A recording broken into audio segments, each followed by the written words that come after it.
Hey guys, Kiwi on wheels here. Yes, it's the same bike. Yes, it does look different. I have removed the motocross style bars, put back the clip-ons, reinstated all of the fairings, all of that sort of thing. So I did that that Tuesday just gone. Yeah, it's just a completely different bike to ride now. Feels a lot quicker. I know it's not, but you know, don't get buffeted around by the wind nearly as much either. So sorry for the sniffles and the husky croakiness. It's Tuesday, Friday off work. Today's Saturday. Found that if I've got the helmet cracked open slightly, I can actually breathe, which is nice.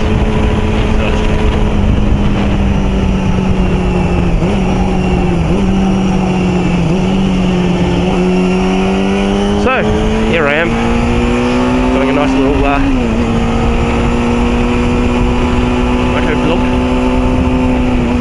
Brought the bike out some of the back roads, which are literally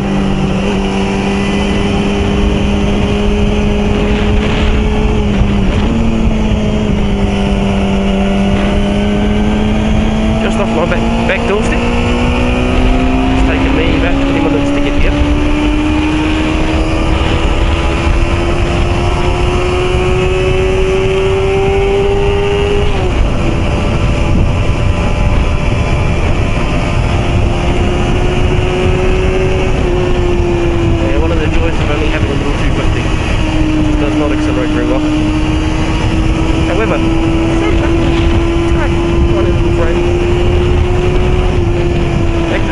Better than it did before I put the fairing on.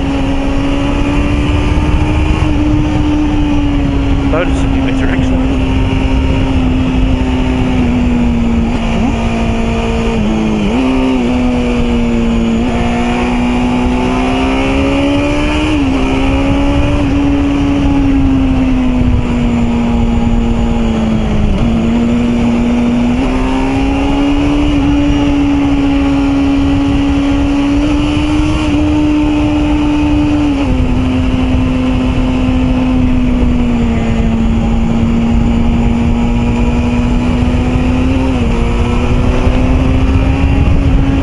I do this road fairly regularly in my car. It doesn't take nearly as much concentration as it does on the bike though. Woo. How's that for a view though?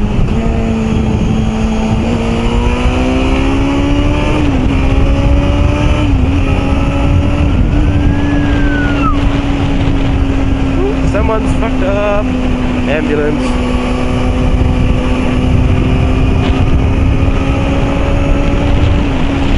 So yes, I'm currently doing my Clifton loop. One of the variations of. Where's the helmet? So yes, I'm currently doing one of the variations of my Clifton loop. It's a nice little ride. Taking me out around the tiny little township of Clifton, along some fantastic back roads, and normally along a absolutely stunning coastal road, which just happens to be the Maraetai Clifton Road. It's really, really nice. I think there are a couple of motovloggers around that have either been to New Zealand or are considering coming out here. I know Official Smo, check him out, I'll chuck a link in the description underneath. Official Smo has been out here before. I'm not sure who else has, to be perfectly honest. I haven't been around that long.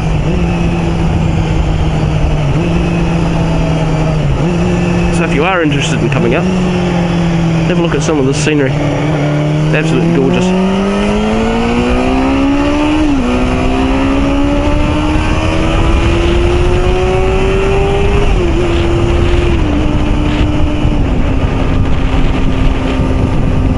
How's that?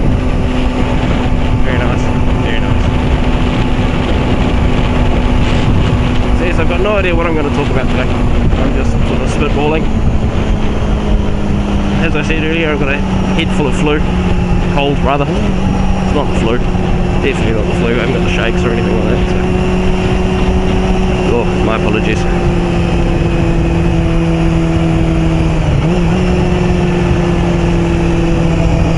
Right.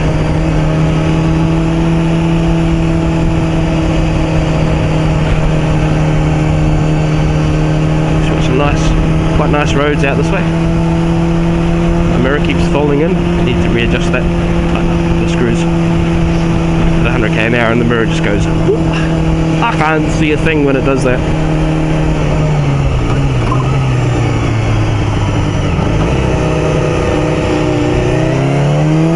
Jesus, put your fucking dog on a leash, won't ya? Bloody hell.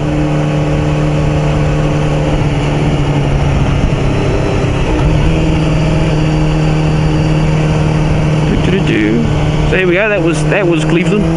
That was it in its entirety. There's nothing else. Now you can go along that way out Twilight Road. It's quite a nice wee scenic route. It's very, very tight, very, very twisty. There are a couple of like 15km/h corners that are like literally a car width wide. It's can get a little bit hairy, especially if you stumble into another car coming the other way. And this road is the Maraetai Road.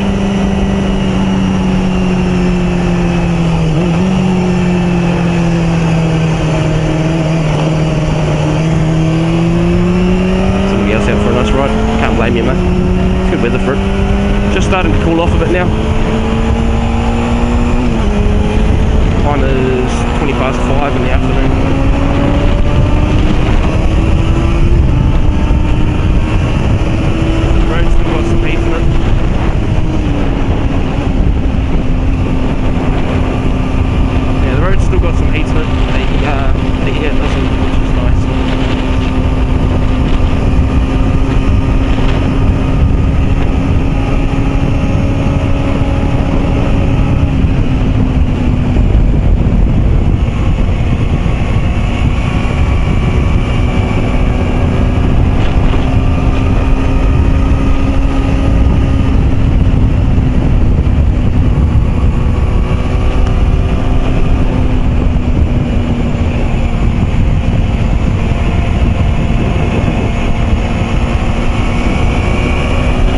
That's the point.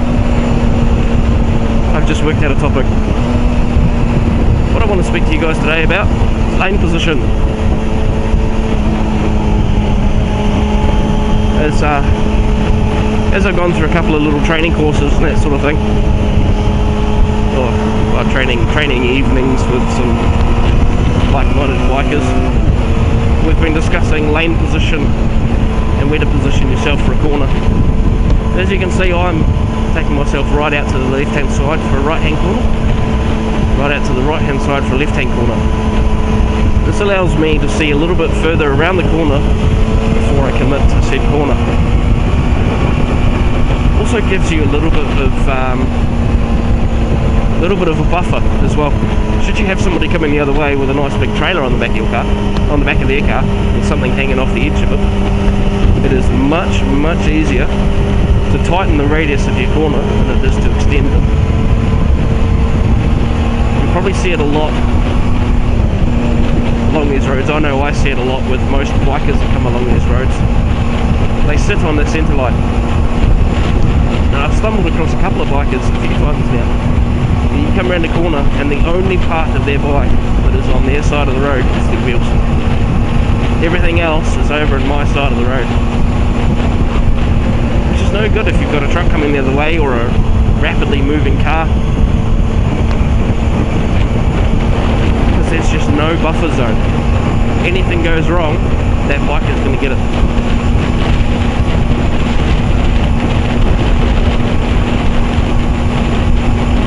If I sit right out on the edge here, I can see a long way around the corner before it tightens up. I can see straight through the corner now. So I can then tip in the bike, give it some squirt and get it through.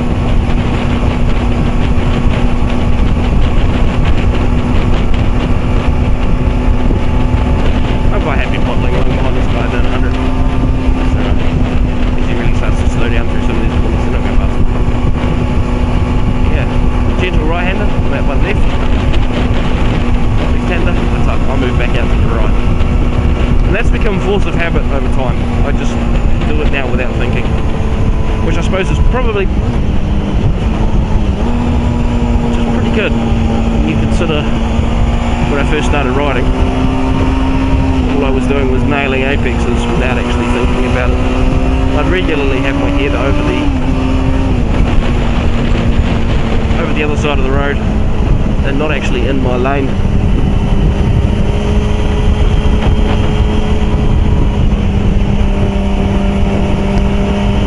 It's also making the corner a hell of a lot straighter, which is less fun.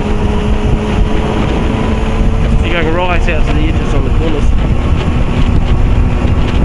more chances to scrape pegs, drop a knee, that sort of thing, if that's what so interests you.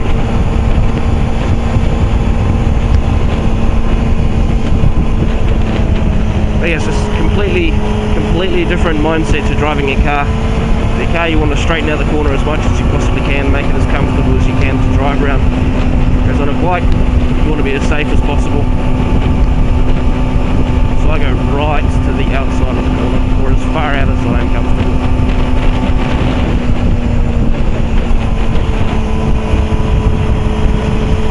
Firstly, sometimes you want to come in a little bit further, like if you're cresting a hill or it's an intersection or something. Yes, when you start getting into splitting your hazards, giving yourself more of a buffer, so you end up splitting the danger in half. Say for example you're coming up to an intersection here, so you're coming up to an intersection here. Where I'm sitting at the moment, if the intersection was off to my left, I would stay where I am. If I was to the right, I'd move further to the left.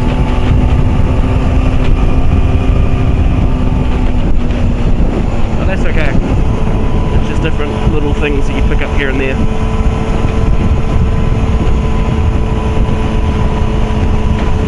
And that's thanks to the South Auckland Street Skills rider afternoons, or rider evenings rather.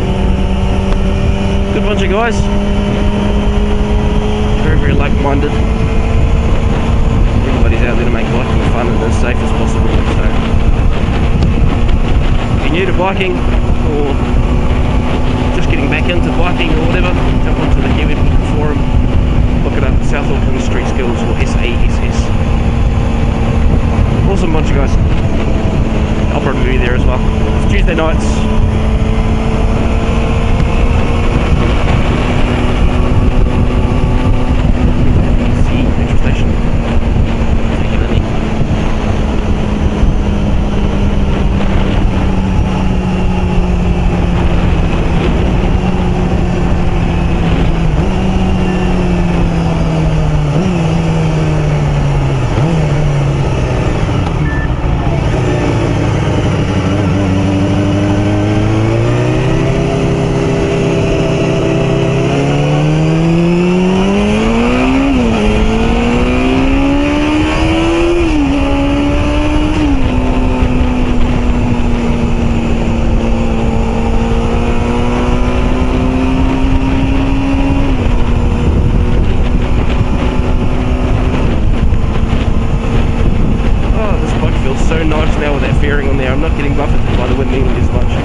And yes, everything is held together with cable ties at the moment. Don't judge me.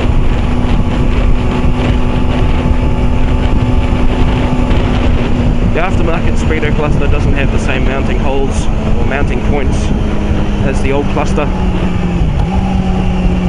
so I've had to cable tie that on at the moment, just so it's there.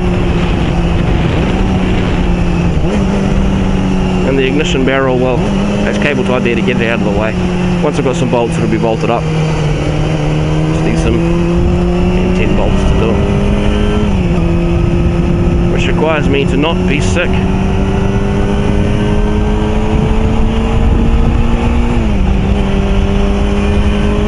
Ooh, that sunstrike though.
lovely coastal views.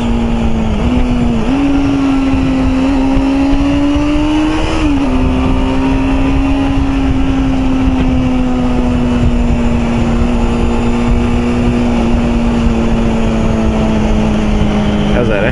Nice.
So nice along here. It really is absolutely glorious.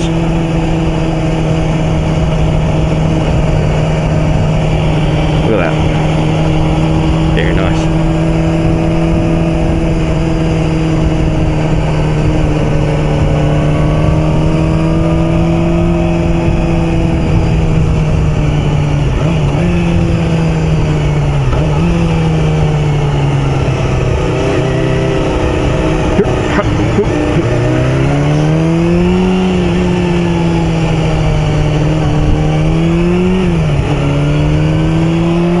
Very nice. Dive bombing off the pier, as you do.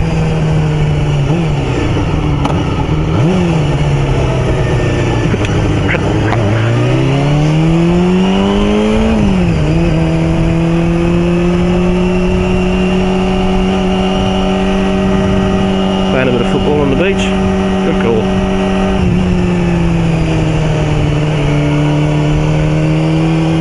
Right, now we disappear back into some bush.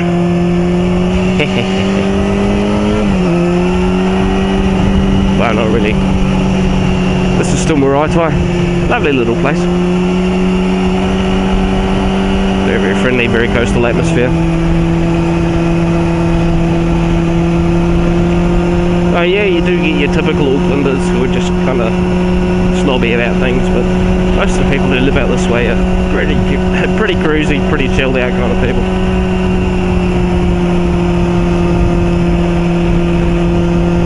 Something about that coastal air, I think, that just chills everybody the hell out. It's great, wonderful. Such a laid back way of life, but yet you're still close enough to the big city to be able to do things, you know, rather than just being stuck out in the wats.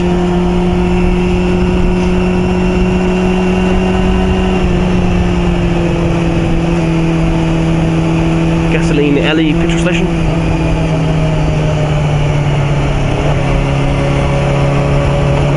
$1.17 a litre for diesel.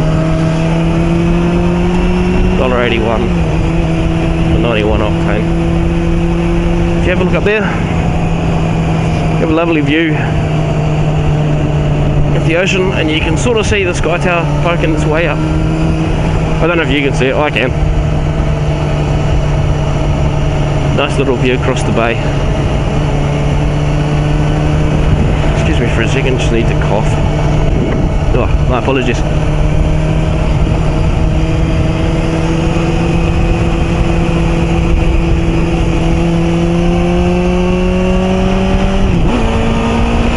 Ooh, 80k.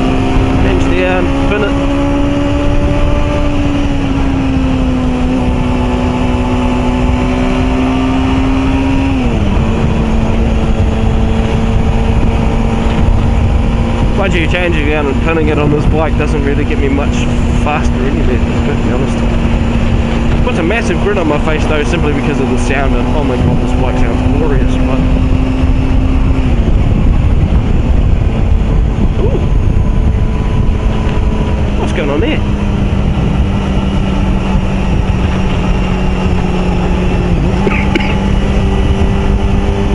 Looks like they've got a circus coming. Have to keep an eye on that.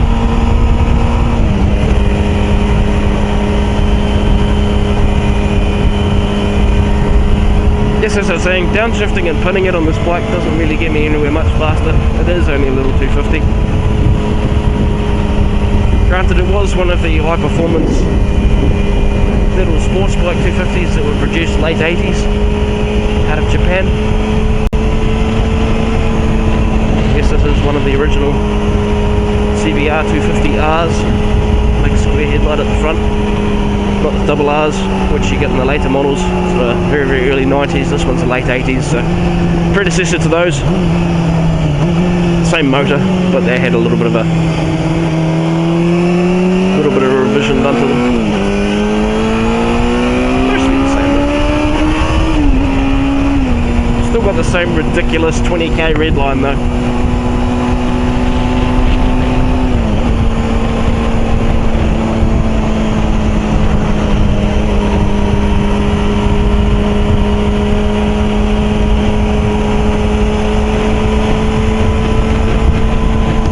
But in saying that, it is still just a little 250.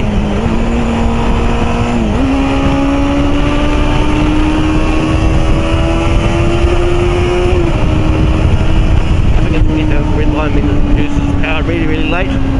Maximum torque of some 25 Newton meters, which really isn't very much. It's achieved at 10,500 revs.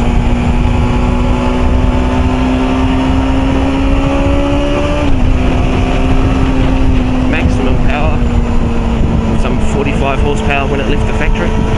Significantly less now because it's old. 45 horsepower when it left the factory at 12,500 revs.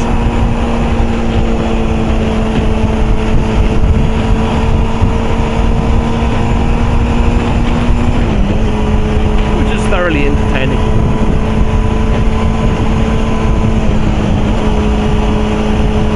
A lot of time shifting up, shifting down gears, just trying to keep in the power range as you're going around corners.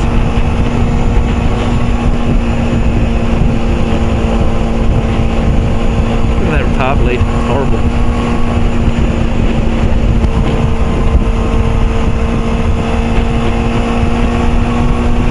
They're finally doing some maintenance on this road,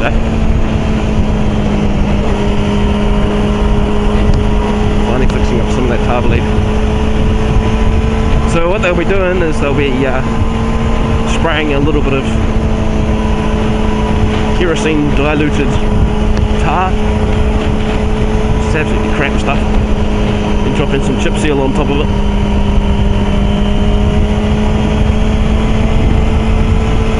I'll give it till next summer and then it'll just be in the same state that it is at the moment. They don't know how to build roads over here. They don't do them properly. It actually makes the roads incredibly dangerous.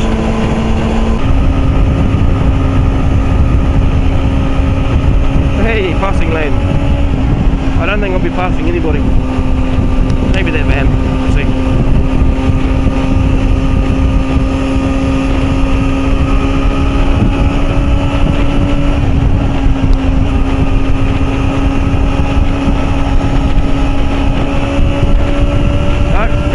Passing lane, let's slow down. What about bastards?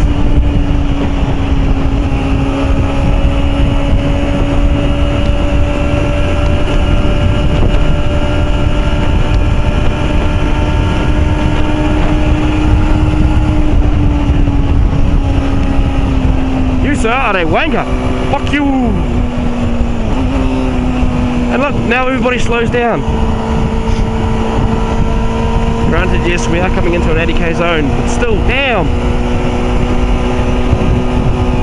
Joke.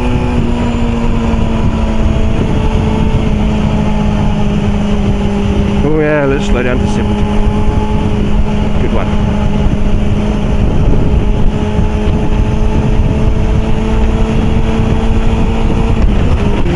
Anyway, that'll be me for today, I think. Might go for another little bit of a ride tomorrow, perhaps, but no, that'll be it for me for today. So yeah.